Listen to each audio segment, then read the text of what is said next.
भारत पाकिस्तान युद्ध ऐसे मुहाने पर खड़ा है कि कभी भी न्यूक्लियर वॉर शुरू हो सकता है और आप सबके मन में यही चिंता है कि अगर न्यूक्लियर वॉर हो गया तो उसके बाद खुद की रक्षा कैसे करें, खुद को प्रोटेक्ट कैसे करें। तो गाइज ये वीडियो बहुत इंपॉर्टेंट होने वाला है। मेडिकल एंगल से कैसे आप खुद को सुरक्षित रख सकते हैं और दवाइयां है, कौन सी दवाइयां है, कितनी दवाइयां है, एंटी रेडिएशन पिल्स किसे कहते हैं और 40 से 50 तरह की दवाइयां कैसे आपकी मदद कर सकती है, ये सारी चीजें आपको और कहीं नहीं मिलने वाली।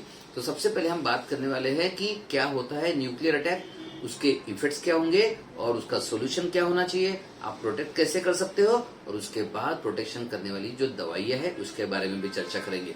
तो सबसे पहले इस वीडियो को लास्ट तक देखना जरूरी है।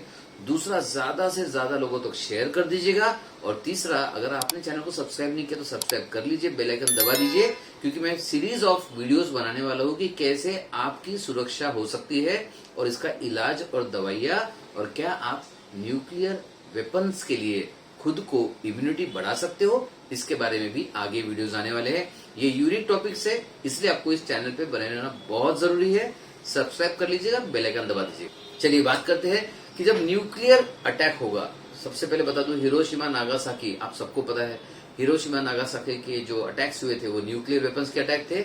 और जो न्यूक्लियर वेपन का जो अटैक हुआ था उनके नाम भी बड़े अजीब से थे। एक का नाम था लिटिल बॉय, दूसरे का नाम था फैट मैन। और ये दोनों जो न्यूक्लियर बम है इन्होंने कितना तबाही मचाई आप सबको पता है। आज जो न्यूक्लियर बम है वो 5 से 10 गुना ज्यादा स्ट्रांग है, तो सोचिए कितनी तबाही मचाएंगे। तो चलिए जानते हैं एग्जैक्टली क्या होगा और उस कितने रेडियस में क्या क्या होने वाला है वो भी हम जानेंगे, ताकि आपको पता चले कि आपकी सेफ्टी या आपकी रिस्क आपको पहले पता होना चाहिए। तो जहां पर न्यूक्लियर बॉम्ब ब्लास्ट होगा उस एरिया में सबसे पहले बहुत तेज रोशनी, बहुत तेज आवाज और बहुत हाई डिग्री का टेम्परेचर, यानी कि 1,00,000 सेल्सियस का टेम्परेचर आएगा। मतलब 5 किलोमीटर के दायरे में जो कुछ भी है सब फ्रैक्शंस ऑफ सेकंड में खत्म हो जाएगा। कोई नहीं बचेगा वहां पर, कोई दवा काम नहीं करेगी, कुछ भी काम नहीं करेगा। राइट। अब आते हैं कि 5 किलोमीटर के बाद जो रेडियस है 20 किलोमीटर 30 किलोमीटर तक भी जो लोग हैं वो भी नहीं बचेंगे, कुछ सीवियर इंजर्ड हो जाएंगे, किसी का सीवियर उनको एडमिट करना पड़ेगा एंड देन वो भी नहीं बचने वाले।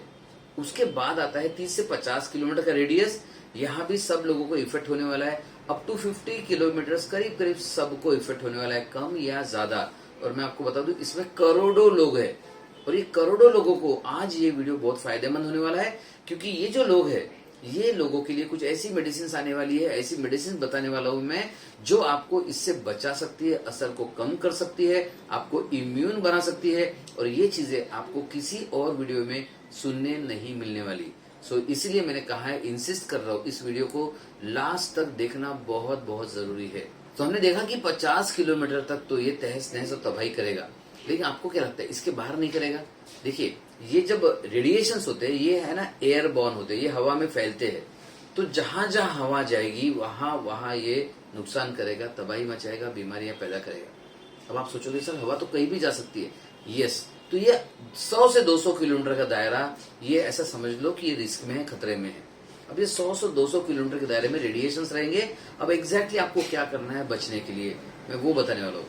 तो सबसे पहला प्रिकॉशन, अगर आप कहीं भी है, वहां से आप घर जा रहे हैं, ये इंपॉर्टेंट है, सबसे जरूरी है। सबसे पहले आप जहां से भी घर जा रहे हो तो आपके जो भी कपड़े हैं और नहाना पहले है, आपको घर के अंदर बाद में जाना है, क्योंकि आपके स्किन में वो जो रेडिएशन के सारे डिपॉजिट्स रहेंगे, आपके कपड़ों में वो रेडिएशंस के डिपॉजिट रहेंगे, आपके बालों में वो रेडिएशंस के डिपॉजिट रहेंगे। और जितने देर ये रेडिएशन के डिपॉजिट्स, आपके रेडियो एक्टिव मटेरियल के डिपॉजिट्स आपके स्किन, हेयर्स, कपड़ों में रहेंगे, उतना सबको इफेक्ट आएगा। ऐसा नहीं कि आपके स्किन पर है तो आपकी स्किन खराब हो जाएगी, नहीं। आपके स्किन पर अगर रेडियो एक्टिव मटेरियल है तो उसके रेडिएशन से घर के हर एक व्यक्ति को इन्फ्लुएंस होगा, बच्चों को, बड़ों को, बूढ़ों को। सबसे ज्यादा किसे होगा? बच्चों को और बूढ़ों को। उसमें भी ज्यादा किसे होगा? जिसे कोई बीमारी है, क्रॉनिक बीमारी है, उनको सबसे ज्यादा इफेक्ट होगा। तो आपको ये नहीं सोचना है कि अगर वो रेडियो एक्टिव मटेरियल आपके ऊपर है, आपके शरीर पर है तो आपको नुकसान होगा।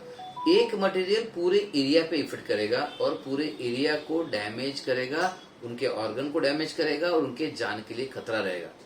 तो जब आप घर में जा रहे हो तो आपको जो कोशिश करना है कि बाहर वॉश करो और सोप यूज करो, शैम्पू यूज करो, कंडीशनर यूज नहीं करना है, क्योंकि कंडीशनर बालों को थोड़ा सा एक दूसरे के साथ चिपका देता है, उसके बीच में रेडियो एक्टिव मटेरियल चला गया तो वो निकलेगा भी नहीं, राइट। तो आपको देखना है पहले खुद को कंप्लीट वॉश एंड क्लोथ से बाहर निकलना है। अब ये पहला हो गया। इसके बाद इंपॉर्टेंट, जब आप घर के अंदर जाएंगे सबसे पहले देखिए कि आपकी खिड़कियां, आपके दरवाजे सारे क्लोज रहे और खिड़कियों और दरवाजों पर जहां जहां संभव है एंटी न्यूक्लियर फिल्म्स आती है उसे लगा देना चाहिए। जैसे आप सोचोगे सर हमारी जो खिड़कियां है बंद रहेगी तो उसमें से न्यूक्लियर रेडिएशन बिल्कुल भी नहीं आएंगे। गाइस ऐसा नहीं है, न्यूक्लियर रेडिएशन फिर भी आ सकते हैं। छोटी सी अगर दरार है उसमें से हवा आ सकती है तो न्यूक्लियर रेडिएशन भी आ सकते हैं। आप कहोगे सर नॉर्मल प्लास्टिक लगा दूं, नहीं चलेगा। नॉर्मल प्लास्टिक से न्यूक्लियर रेडिएशन क्रॉस हो जाते हैं, वो काम नहीं करेगा, राइट। अब इसके अलावा अगर आपने क्लोज कर दिया, पूरा घर का सब क्लोज कर दिया, क्या आप 100% सेफ है? Still you are not 100% safe, क्योंकि नॉर्मल घर इतना ज्यादा प्रोटेक्टेड नहीं होते हैं। आपके दरवाजे के नीचे से आएगा, ऊपर से आएगा, कहीं ना कहीं से रेडिएशन तो आएगा। तो सेफेस्ट है बंकर्स। अभी आपको सर बंकर्स कहां से लाए? ये तो इजराइल ने बनाए हुए, इजराइल में बंकर्स है, हमारे यहाँ पे बंकर्स नहीं है।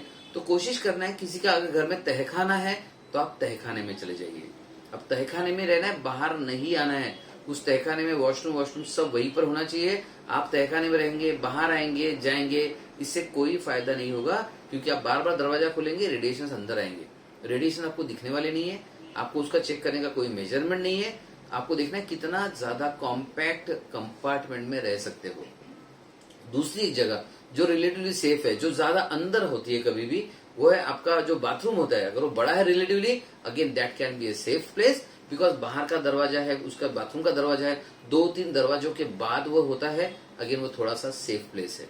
इसके अलावा न्यूक्लियर किट आपके पास होनी चाहिए, ये बहुत जरूरी है। न्यूक्लियर किट की अगर आपको लगता है परमाणु बम दिख रहा है, संभावना है, तो न्यूक्लियर किट की तैयारी कर लेनी चाहिए। सबके पास न्यूक्लियर किट होना चाहिए। तो अब आप कहेंगे ये न्यूक्लियर किट क्या चीज है? देखिए, न्यूक्लियर किट एक ऐसी किट है जो स्पेशली न्यूक्लियर एक्सप्लोजन के समय आपके काम आएगी। इसमें ज्यादातर चीजें नॉर्मल है, लेकिन अगेन एक चीज मैं रिपीट करूंगा, न्यूक्लियर प्रोटेक्शन फिल्म्स आपके पास होनी चाहिए, बेहद जरूरी है। आपके पास इस न्यूक्लियर किट में रेडियो सेट होना जरूरी है। टीवी बिल्कुल नहीं देखना है, क्योंकि TV can be very very dangerous. Nuclear transmission electromagnetic radiations के द्वारा हो सकता है, सो टीवी बिल्कुल नहीं लगाना है आपको। रेफ्रिजरेटर बिल्कुल यूज नहीं करना है। मोबाइल्स भी ऑलमोस्ट आपके वैसे तो बंद ही हो जाएंगे, और बंद नहीं है फिर भी बंद रखना है जितना हो सके। तो आपको जानकारी कहां से मिलेगी? टीवी नहीं सुनना है, मोबाइल्स नहीं यूज करना है, इलेक्ट्रोमैग्नेटिक रेडिएशंस का कोई भी साधन यूज नहीं करना है, तो जानकारी कहां से मिलेगी? रेडियो सेट अकेला है जो शुरू रहेगा, और जनरली जानकारी सारी की सारी रेडियो सेट से आएगी। तो आपके पास एक अच्छा रेडियो सेट होना चाहिए, वेरी वेरी इंपॉर्टेंट। इसी के साथ आपके पास फूड आइटम्स होने चाहिए, क्योंकि अगर आप बंकर में हो, आप घर में हो, आप बाहर नहीं जा सकते हो, आपके पास पैकेज्ड फूड आइटम्स होने चाहिए। जनरली शायद मैं पहली बार पैकेज्ड फूड आइटम एडवाइस कर रहा हूँ, अदरवाइज मैं बहुत सख्त खिलाफ हूँ, लेकिन यहाँ पर पैकेज्ड फूड आइटम्स आपके पास जरूरी है, और वो भी आपको टिन में होना चाहिए। प्लास्टिक में या फिर कोई भी टेट्रा पैक में जो भी चीज है कोई काम की नहीं होने वाली है। जो टिन के पैक्स में है वो ही आपके काम में आएंगे, बिकॉज टिन रेडिएशन को अंदर नहीं जाने देगा और आपका फूड प्रोटेक्टेड रहेगा। लेकिन आप टेट्रा पैक का इस्तेमाल करते हो, प्लास्टिक पैक का इस्तेमाल करते हो, कैरी बैग्स का इस्तेमाल कर रहे हो, ये सारा फूड आपके किसी काम का नहीं है। मतलब फॉर एग्जाम्पल आप कहोगे सर मेरे पास बिस्किट पैकेट्स है और वो कोई काम का नहीं रहने वाला है, क्योंकि वो इतना प्रोटेक्टेड नहीं है, वो रेडिएशन एब्जॉर्ब कर चुका है। जब आप वो खाना खाओगे, वो बिस्किट खाओगे या कोई भी प्लास्टिक के मटेरियल में टेट्रा पैक की चीज लोगे, तो आप रेडियो एक्टिव एलिमेंट्स अपने बॉडी में डाल रहे हो, जो जानलेवा हो सकता है। तो tinned food will be very very important. तो सारा टिन वाला मटेरियल रखिए। अब टिन वाले मटेरियल में आप कहोगे सर कोका कोला रखेंगे, नहीं चलेगा। मैं फूड की बात कर रहा हूँ, ओनली हेल्दी न्यूट्रिशनल नरिशिंग चीजों का ही इस्तेमाल करें जितना हो सके। ऑब्वियसली पैकेज फूड में लिमिटेशन रहेगा। साथ में आपके पास मिल्क होना चाहिए, फूड मैंने बता चुका हूँ। पानी होना चाहिए, और पानी भी जो बिस्लरी की बड़ी कैंस आती है ना, उसमें थिक वॉल होती है, उसे भी बड़े थिक प्लास्टिक में कवर किया जाता है। वो बेस्ट तरीका रहेगा पानी स्टोर करने का। तो पानी होना चाहिए तो बिस्लरी की कैंस में, और इतनी मोटी जाड़ी परत वाला प्लास्टिक जब उसे कवर किया रहता है वो तब तक ही सेफ है, वो पानी आपके पास जरूर होना चाहिए। इसके अलावा आपके पास मेडिकल किट होनी चाहिए। जी हाँ, मेडिकल किट में जो भी चीजें आपको जरूर लगती है, अगर आपके ब्लड प्रेशर का प्रॉब्लम है, आपको ब्लड प्रेशर की दवाइयां रख लीजिए। 1 महीने तक इसका इफेक्ट ज्यादा मात्रा में रहेगा। आप कहोगे सर 1 महीने बाद नहीं रहेगा, जी ऐसा नहीं है। आप देखेंगे हिरोशिमा नागासाकी का इफेक्ट सालों साल चला, आपको भी ये सालों साल फेस करना है। लेकिन मैं फिर से रिपीट कर रहा हूँ, ये वीडियो मैं डराने के लिए नहीं बना रहा हूँ, आपकी सेफ्टी के लिए बना रहा हूँ। मैं आपको कुछ मेडिसिन बताऊंगा, सॉल्यूशंस बताऊंगा जो आपको रेडिएशन से बचाएंगे भी, और रेडिएशन का इफेक्ट आ गया तो ठीक करने का उपाय भी आपको इसी वीडियो में मिल जाएगा। तो आपको डरना नहीं है, लेकिन आखिर तक जरूर रुकना है। इसके अलावा एसी का बिल्कुल इस्तेमाल नहीं करना है आपको, बिकॉज ज्यादातर एसी का फंक्शन ऐसा होता है कि वो बाहर की हवा लेता है और अंदर देता है, बाहर से रेडिएशन लेगा और वो अंदर देगा। तो जनरली एसी का इस्तेमाल नहीं करना है। इसके अलावा कूलर अगेन आप जनरली बाहर लगाते हो, बाहर की हवा अंदर आती है, नहीं चलेगा। हाँ, कूलर अगर ऐसा है जो अंदर ही अंदर हवा सर्कुलेट कर रहा है, वो चल सकता है। Otherwise AC is strict no. आपको सर मेडिकल किट में और क्या होना चाहिए, आपके पास सारी चीजें, ड्रेसिंग मटेरियल होना चाहिए। आपको सर इंजरी तो नहीं हुई, लेकिन रेडियो एक्टिव सब्सटेंस के कारण स्किन में बर्न्स हो सकते हैं, अल्सर्स आ सकते हैं। आपके पास सारा ड्रेसिंग मटेरियल होना चाहिए, आपके पास बेटाडिन होना चाहिए, आपके पास सेवलॉन होना चाहिए, आपके पास कॉटन होना चाहिए, आपके पास गॉज होना चाहिए, आपके पास सारा ड्रेसिंग का मटेरियल, और साथ में जो गॉज पीस लगाते हैं वो गॉज पीस भी होना चाहिए। ये सारा एक मेडिकल किट में होना जरूरी है। अब इसके अलावा कुछ बुक्स होनी चाहिए। आप कहोगे सर आजकल हम मोबाइल के बिना तो 10 मिनट भी नहीं रहते, और सोचिए आपको शायद 10 दिन, 15 दिन, 20 दिन, 1 महीना उसमें रहना पड़ सकता है। क्योंकि मैंने पहले कहा रेडिएशन के इफेक्ट्स बहुत लंबे चलने वाले हैं, और रेडिएशन के इफेक्ट्स में कैंसर, थायराइड की बीमारियां, थायराइड कैंसर स्पेशली ज्यादा ध्यान में आया है, और कोई भी बीमारी हो सकती है, लीवर फेल, किडनी फेल, कुछ भी हो सकता है। तो आपके पास सबसे पहले तो मेडिकल किट में सब है। इसके साथ ही साथ आपके पास कुछ किताबें होनी चाहिए, जरूर रखिएगा। अगर आप किताबें पढ़ते नहीं हो तो भी किताबों का कलेक्शन रखिएगा, ताकि आपके पास कुछ ना कुछ पढ़ने के लिए हो, कुछ ना कुछ टाइम पास करने के लिए हो। अदरवाइज दिमाग वैसे भी पागल हो जाएगा एंग्जाइटी और स्ट्रेस के कारण। अच्छी किताबें रहेगी, आपको अच्छी तरह गाइड करती रहेगी, तो आपको तकलीफ नहीं होगी। चलिए आगे बढ़ते हैं, एक और बात देखते हैं कि रेडिएशन बॉम्ब ब्लास्ट होने के बाद अगर आप बाहर हो, पकड़े गए, तो क्या करोगे। पहले अगर आप खड़े हो तो एक बात समझ लो, इतना जोर का तूफान आने वाला, उड़ जाओगे आप। सबसे पहले आप जमीन पर लेट जाओ, बहुत जरूरी है। जहां भी है आप जमीन पर लेट जाइए सबसे पहले। उसके बाद जब आप घर पे आएंगे वो मैं बता चुका हूँ, लेकिन जमीन पर लेटना बहुत जरूरी है। और जहां हो सके अंदर जा सको, जहां भी लगता है आपको, फॉर एग्जाम्पल आप सिनेमा हॉल के पास हो, एक बड़े मॉल के पास हो, वहां बेसमेंट में जा सकते हो, बेसमेंट में चले जाओ। आप कहोगे सर तो ओपन बेसमेंट है, गाड़ियां आती है जाती है, खतरा तो फिर भी बना रहेगा, लेकिन कम रहेगा। क्योंकि जब बॉम्ब ब्लास्ट होगा, उसका जो तूफान आएगा, तूफान ज्यादा चांसेस है कि ऊपर रहेगा, वो जमीन के नीचे नहीं जाएगा, right. First floor, second floor, third floor बहुत ज्यादा खतरा है। Ground floor is the best, और basement is the super best. अब देखते हैं रेड क्रॉस सोसाइटी के द्वारा कुछ इंस्ट्रक्शंस और दिए जाते हैं, उसके बारे में मैं आपको बताना चाहूंगा। बिकॉज रेड क्रॉस सोसाइटी ये सबसे इम्पोर्टेंट सोसाइटी है लोगों की सुरक्षा के लिए कुछ इंस्ट्रक्शन देने के लिए। रेड क्रॉस सोसाइटी के इंस्ट्रक्शन में से काफी कुछ तो मैं पहले बता चुका हूँ। न्यूक्लियर किट लेना है, वॉश करना है खुद को, ग्राउंड पर लेट जाना है, घर में जाने से पहले कपड़े बाहर निकाल लेना है। देन आपको जब आप वॉश करोगे, नॉर्मल वॉश नहीं होना चाहिए। आपको जो जहां भी रेडिएशन मटेरियल जा सकता है, फॉर एग्जाम्पल हम ब्रीथ करते हैं तो नाक में जाएगा हवा के द्वारा, और वहां के हेयर्स द्वारा रोक लिया जाएगा, तो आपको उस नाक के अंदर से वो साफ करना है। क्योंकि अगर वो वहां रहेगा, आप बार बार ब्रीथ करोगे तो वो डेंजरस रहेगा। आंखों में से भी निकालना जरूरी है, बालों में से भी निकालना जरूरी है। एंड ये इंस्ट्रक्शंस को लाइटली नहीं लेना है, बिकॉज आपने पूरा साफ कर लिया और नाक में रह गया तो कोई फायदा नहीं होने वाला। बिकॉज नाक का रेडिएशन पूरे कमरे में फैलेगा, पूरे घर में फैलेगा, सबको डैमेज करेगा। देखिए एक खूबी बता दूं रेडियो एक्टिव सब्सटेंस की। अगर सपोज ये एसिड है, और ये चलो एक चाकू है, छुरी है, और यहाँ रख दिया जाए तो यही डैमेज करेगी। एसिड है, यहाँ डाल दो, यही डैमेज करेगा। लेकिन रेडियो एक्टिव मटेरियल जहां भी रख दो आप, वो पूरे कमरे को, एरिया को, शहर को पूरा रेडिएशन से खराब कर सकता है। तो आपको ये जानना होगा कि रेडिएशन हवा में फैलता है, और इसलिए एक जगह रहेगा तो एक जगह डैमेज नहीं करेगा, डैमेज हर एक को करेगा। तो अगर परिवार में एक व्यक्ति ने गलत कर दिया तो हर कोई इसे भुगतने वाला है। तो इन सारी चीजों को ध्यान से फॉलो करना जरूरी है। अब सबसे जरूरी बात आती है इमोशनल सर्वाइवल। देखिए, जब ये होगा, आप जब जाओगे बंकर, न्यूक्लियर वेपन, कुछ लोगों को तो अभी से एंग्जाइटी, डिप्रेशन सब आना शुरू हो गया, उनको पैनिक आना शुरू हो चुका है। तो सबसे जरूरी इंस्ट्रक्शन है कि आपके इमोशंस को संभालिए। इमोशंस को संभालना जरूरी है, पैनिक नहीं होना है, आपको थोड़ा स्ट्रांग बनना है, मजबूत बनना है, या कोशिश करना है कि ऐसी चीजें आप देखे, पढ़े जो आपको मेंटली रिलैक्स करती है। देखिए गाइस, आपको परीक्षा की घड़ी में मजबूत बनना जरूरी है, और मजबूत बनाने वाली किताबें अभी से आप कलेक्ट करना शुरू कर दीजिए, अभी से किताबें रख लीजिए। ये बेहद जरूरी चीज है। इमोशनल एंड मेंटल टफनेस, यही आपको आगे बचाने वाला है, यही आगे की जर्नी में आपको साथ देने वाला है। अभी बात करते हैं एंटी रेडिएशन मेडिसिन की। जैसे कि मैंने कहा 40 से 50 मेडिसिन अवेलेबल है। सबसे पहले रेड क्रॉस सोसाइटी जो बताती है, मैं वो बता दूं आपको। रेड क्रॉस सोसाइटी और दुनिया भर में इसका इस्तेमाल भी हो चुका है, जिससे फायदा देखा गया है। पोटेशियम आयोडाइड की टैबलेट्स आती है।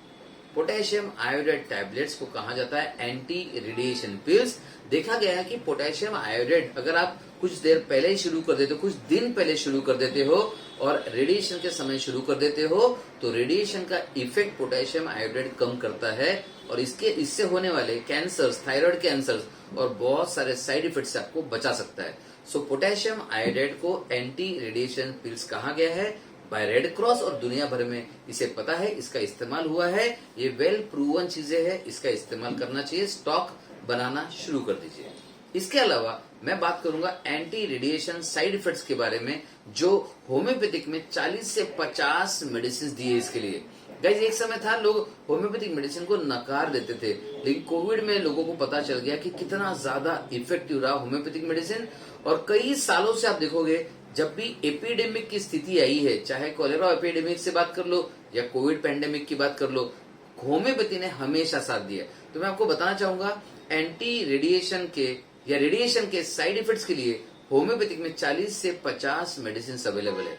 साथ में पोटेशियम आयोडाइड अगर आपको नहीं मिल रहा है, तो पोटेशियम आयोडाइड होम्योपैथिक में भी काली आयोड नाम से अवेलेबल है। अलग अलग तरह की स्ट्रेंथ और पावर अवेलेबल है, तो आप 12 पावर का इस्तेमाल कर सकते हो या फिर 30 पावर का भी इस्तेमाल कर सकते हो। इसे कैसे लेना है, इसके लिए मैं अलग से वीडियो बनाने वाला हूँ, सो आपको चिंता करने की जरूरत नहीं है। सो गाइज, मैंने आपको बताया एंटी रेडिएशन पिल्स प्रिवेंटिव भी है और बाद में रेडिएशन का इफेक्ट को नलीफाई भी करती है, और 40 से 50 मेडिसिन अवेलेबल है। तो सबसे पहले आप रिलैक्स हो जाइए।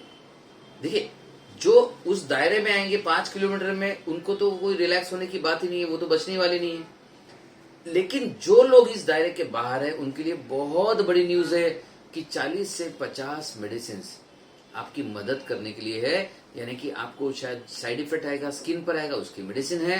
आपको बॉडी पर साइड इफेक्ट आएंगे, उसकी भी दवाई है। आपको बहुत सारी चीजों की दवाइयां अवेलेबल है। सो आपको चिंता करने की जरूरत नहीं है। माना कि न्यूक्लियर अटैक खतरनाक है, कि न्यूक्लियर अटैक कई सालों तक कई करोड़ लोगों को तकलीफ देने वाला है, लेकिन हमारे पास सोल्यूशन अवेलेबल है, तो चिंता करने की जरूरत नहीं है। बिकॉज हम इंसान है जो हर प्रॉब्लम का सोल्यूशन ढूंढ सकता है। सो अगर न्यूक्लियर अटैक होता है, मैं तो कहता हूँ होना ही नहीं चाहिए, लेकिन होता है तो हाँ, हमें तैयार रहना जरूरी है, हमें अलर्ट रहना जरूरी है, और हमारी तैयारी होना जरूरी है। आपको ये वीडियो कैसा लगा जरूर बताइएगा। कुछ क्वेश्चंस आए होंगे जरूर लिखिएगा। इसके अलावा कुछ वीडियोज में वाला हो, उसके लिए भी जरूर इस चैनल पर बने रहिएगा। सो nuclear attack can be a problem, बहुत बड़ा प्रॉब्लम हो सकता है, होना ही नहीं चाहिए, लेकिन आपके और आपके परिवार की सेफ्टी के लिए सारे मेजर, सारे तरीके, सरकार बहुत सारा कुछ करने वाली है, साथ में मेडिसिन बहुत सारा अवेलेबल है। तो आप चिंता मत कीजिए। मैं ऊपर वाले से दुआ करता हूँ कि आप और आपका परिवार और पूरा देश इस सारी आपदा विपदा में हेल्दी रहे, सुखी रहे और समृद्ध रहे। Thank you. सेफ रहो, खुश रहो और बस एहतियात बरतो। धन्यवाद।